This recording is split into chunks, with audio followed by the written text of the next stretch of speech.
ఆర్చిఓగా కరీంనగర్కి చేశాను. చేసి కరీంనగర్లోనే రిటైర్డ్ అయ్యాను.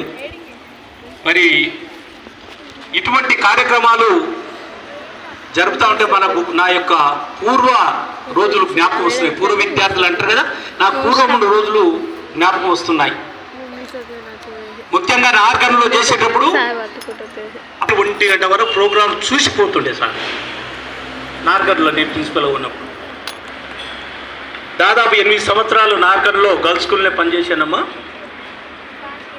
తర్వాత ఈ ముఖాలన్నీ అంటే నవ్వు ముఖాలను చూస్తుంటే నాకు ఒక జ్ఞాపకం వస్తుంది. నాకు జలసి కూడా. ఎందుకంటే మేము 5వ తరగతి నుంచి డిగ్రీ వరకు స్వయంగా వంటలు చేసుకొని తిని స్కూల్కు కాలేజీకి పోయి చదువుకున్న రోజులు బాయి. ఈ హాస్టల్స్ ఇవన్నీ కూడా ఈ వసతులు ఏమీ లేవు. Government schools, government colleges. కానీ ఇప్పుడు మీరు పూటకు వేడి వేడి లక్ష్మీపల్లి వస్తా కదా, మన ఇంట్లో వేడి వేడి తింటామా? పూటకు తింటామా? మరి పూటకు వేడి వేడి పదార్థాలు మరి మన ఇక్కడ అందిస్తూ ఉన్నారు. అదేవిధంగా ఇంకొకటి విషయం మర్చిపోతున్నారు. ఇప్పుడు మనం బయట స్కూల్లో చదువుకుంటే కేవలము 6 గంటలు 7 గంటలు మాత్రమే కలిసిమెలిసి ఉంటాం.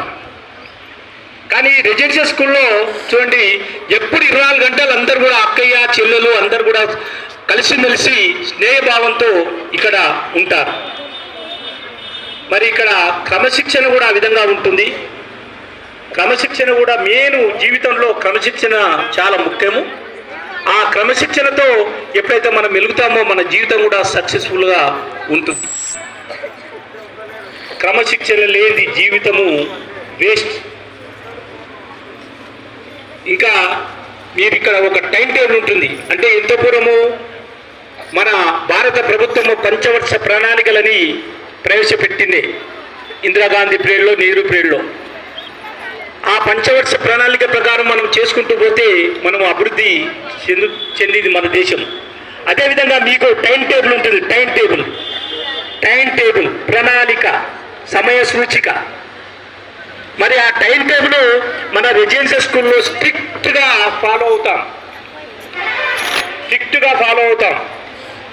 కాబట్టి అది ఉన్నందువల్లనే మన రెసిడెన్షియల్ స్కూళ్ళలో రిజల్ట్ కూడా బాగా వస్తుంది. వస్తలేదా? సరే